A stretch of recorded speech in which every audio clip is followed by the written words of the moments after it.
gentleman who had been the minister in Government of India and serving member of Parliament. He's a chartered accountant. Let's get ready to meet and talk with CA Suresh Prabhu. Welcome, sir. Namaskar. Thank you. Firstly, I would like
Stern. I said it was stern warning, but Yeah. we never heard it. So that's why I was saying yesterday was the right day. If not, but now yesterday is gone, it cannot get it back.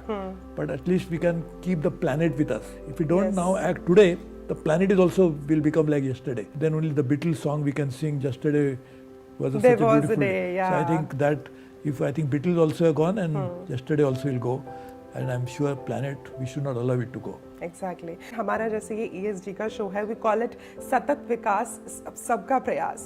So when we say that what is the effort of a chartered accountant, what we think that a chartered accountant's role has to play in this particular thing, because towards the sustainability, every effort has to come out. And what is the role of a chartered accountant in doing? Since you are yourself a chartered accountant, what would you suggest? By definition, chartered accountants are auditors. So I think it's a time we do forensic audit of the planet. That what is really causing this problem. If you are actually doing forensic audit, you try to trace a transaction to its origin. So if you now trace the cause of the climate change today, then you will realize what has caused it. It's Exactly. a human action. So we discovered coal, which caused the industrial revolution.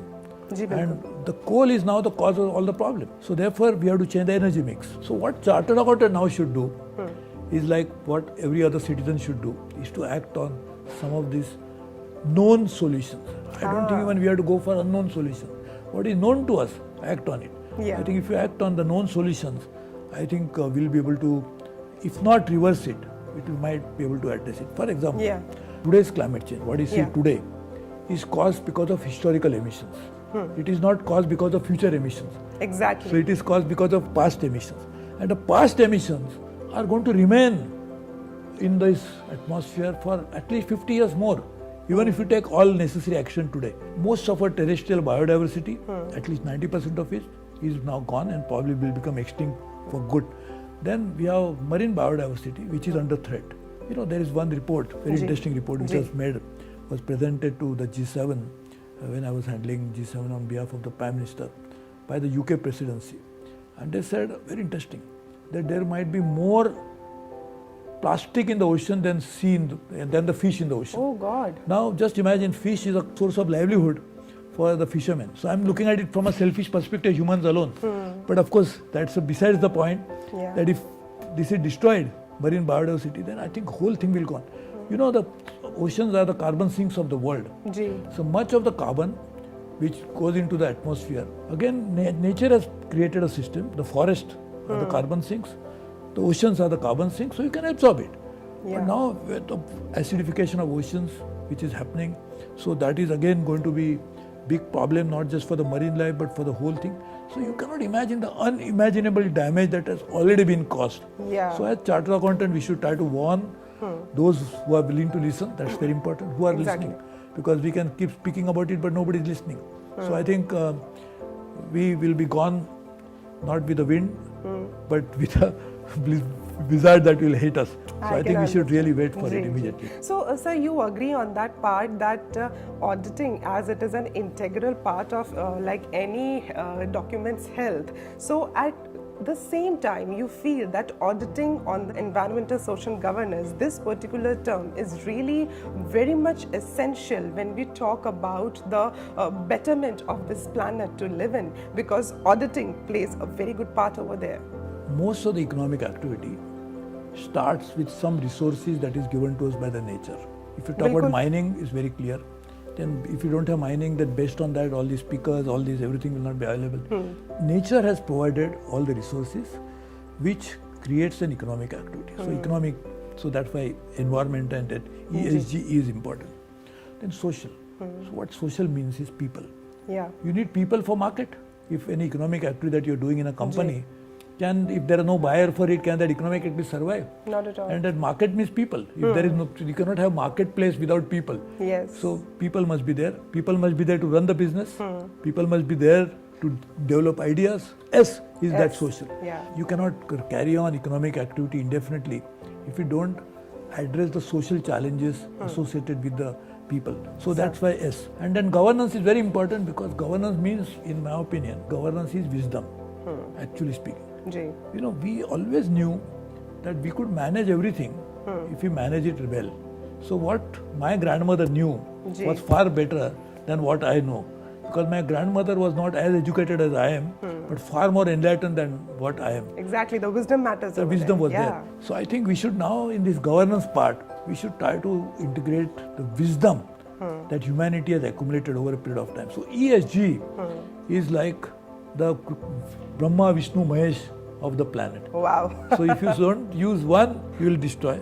So S is exactly in between. That's Vishnu, which sustains it, because society will sustain it. And of course, Brahma is the creator. So environment is the creator. Exactly. So that the entire thing that is E is Brahma. S which sustains us, society. Mahesh is the destroyer. That if you don't follow the proper governance model, proper wisdom, you get destroyed. So I think ESG is Brahma, Vishnu, Mahesh of the planet. What a beautiful definition, sir. Wonderful.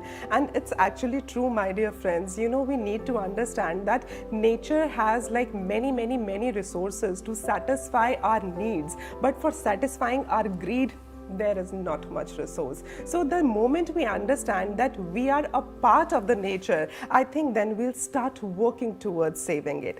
And sir, when we talk about the sustainability, in today's days, it's not just about doing less harm, it is about doing more good. So when we say that society as a whole and the government and the people who are together over there, they have to do their bit. So what would you like to suggest to them? What is the position of India on an international platform towards it? Because it is not just a national issue, it's a global issue that has to be addressed properly. So what do you see that? Sustainability cannot be just a pretext for not doing something, but should be the cause for acting on some of the very urgent matters. So India is in a very unique situation. We are the victims of climate change and we are not a cause of it. But with the increasing population that we have, and now the world has already got 8 billion people and we are almost 17-18% of them, the problem is how do you protect these vulnerable people from the ill effects of climate change, whether it's water, agriculture, ocean level rising, fisheries, livelihoods. Himalaya is under threat. And then we have 7,600 kilometers of coastline, which again is going to be reacting to the climate change. Sir, do you see India being a revolutionary towards this particular aspect for the world? I led India's delegation for the climate change negotiation for the first time exactly 24 years ago in 1998. Okay. When there was COP4, now the COP27 is going on. I was COP4 in Buenos Aires in Argentina. And I had raised the same issue. But every country can act in proportion to their capabilities. That's why actually if you look at the main convention on climate change, the United Nations Framework Convention on Climate Change, that is actually the mother umbrella of the TT, which gives rise to all the action, which talks about equitable response. So, in a sense, with your capacity to do it. So, my capacity is important. So, India, with not even little more than $2,000 of per capita income, has a big challenging situation of dealing with climate change, which is going to have huge, enormous cost for adaptation, not for mitigation. Net zero is a mitigation issue. So, sir, do you see that this monitoring is very much important? So, at the same time, when we are talking about the monitoring of the efforts that every person is putting in, so environmental social governance again plays a very vital part when we are monitoring the efforts which are being taken, and especially if I talk about the chartered accountants doing it, how about that? So I think that's absolutely the essential part of the monitoring has to be there, and that is again become luckily part of the discussions, conversation, even in this global platform, including COP27, that how do you actually measure the performance of all the countries on an ongoing basis. That's very important. Chartered accountants can do that well. I'm very happy that my own alma mater, Chartered Account Institute, has taken the lead in dealing with ESG, which in a way is a business opportunity for so many of the corporates. So on one hand, this will address socio-economic problems, but on the other hand, it will actually create a business opportunity for so many of the corporates who can actually restructure their businesses, aligning with the global priorities, and therefore they can attack flows. In fact, one estimate says that maybe out of debt, but several $1 trillion of money will flow into ESG related activities over a period of time. So few $1 trillion. We are a $3 trillion economy right now, the whole total economy. Just imagine we get several $1 trillion of investment into India because we are positioning ourselves as a ESG country. When we talk about ESG as a corporate entity, but can we not think about geography? Exactly. If you start working, and that brings the question of monitoring that you mentioned. Suppose Goa says that I want to be first, second, doesn't matter, but state in which we'll have only ESG compliant activities to be started in future. That means that monitoring part will automatically come in. The governance part is in the corporate, but just see that ESG, the G part, is done by the G, that is the other G, government. So that ESG becomes G double G, government and governance. It will be very helpful. So I think we should think about a little differently and try to work on, but it's a great opportunity also at the same time. So, sir, when we are talking about ESG, and you clearly mentioned that chartered accountants have got a really good role to play over there, but they are also the ones who are working for the economic growth of the country as well. So, do you see that chartered accountants are very well equipped and capable of balancing the both, like creating the economy up and taking care of the sustainability as well, along with the climate change? You are talking about economic activity, means some sort of a prosperity. Prosperity means more about money. More money. But where is money? So there is no, forget money, here our existence is gone. Exactly. And so we said, it's not money, my honey, we say like that. But even honey comes from nature, incidentally. Exactly. But I'm saying, so just imagine that the smell of the money will make only the body can take. If the body doesn't survive, how can you have the money as a driving force? So I think this is no longer necessary to think about what comes first. Obviously, clearly, it's environment. As you mentioned it, very interesting part you mentioned. We should work on that. And you thoroughly believe that chartered accountant can play as a perfect bridge towards it? No, I am 100% convinced, being a chartered accountant myself, so I have handled actually in my own, I had 11 cabinet positions in my last 26 years. So one of that, I was environment minister. So I have seen environment. Then immediately after that, then Prime Minister Vajpayee gave me the most difficult ministry from environment perspective, chemicals and fertilizers.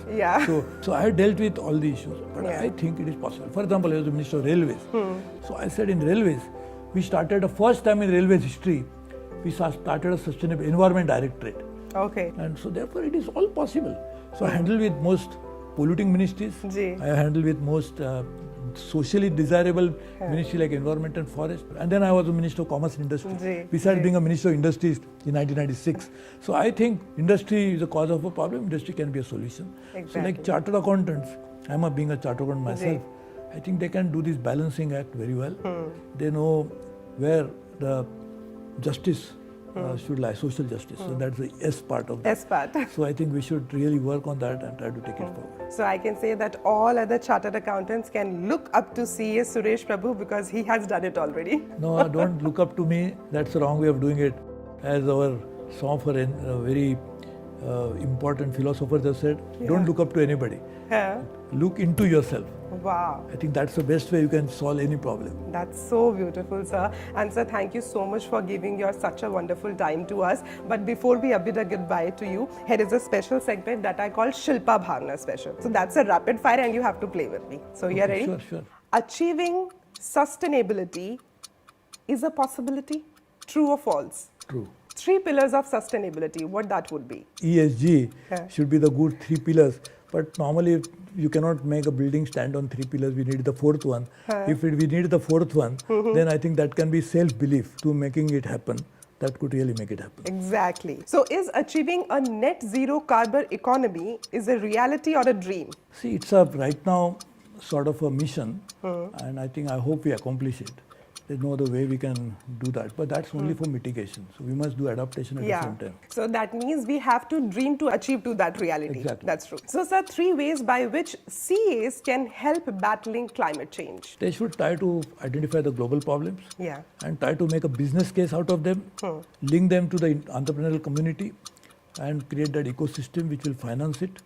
So I think these are the 3 ways they can make it happen. And so one thing that CA Suresh Prabhu is practicing every day to achieve sustainability. You know, I don't know that, but I have to sustain myself to begin with. For me, if I have to sustain myself, then I must ensure that people around me are also sustained. Wow. You cannot make them sustain unless the broader environment in which we operate is sustained. That's the real sustainability. So I think for my self-survival, I must ensure that everybody else survives on the planet. That's the ecosystem actually. Exactly. So sir, जाते हुए आपसे मैं सिर्फ एक बात और पूछना चाहूँगी कि when we say कि सतत विकास सबका प्रयास, तो आपको लगता है कि सबके प्रयास के साथ हम लोग इस सतत विकास की तरफ बढ़ सकते हैं? प्रयास के बिना तो कुछ भी नहीं मिलता है। और विकास जो है उसकी भी परिभाषा हमको सही माने में निकलनी होगी कि विकास ये हम पर्यावरण के साथ ही कर सकते हैं, इसके ऊपर ही हम प्रयास करें और इसके ऊपर ही हम विचार रखें, तो मुझे लगता है हम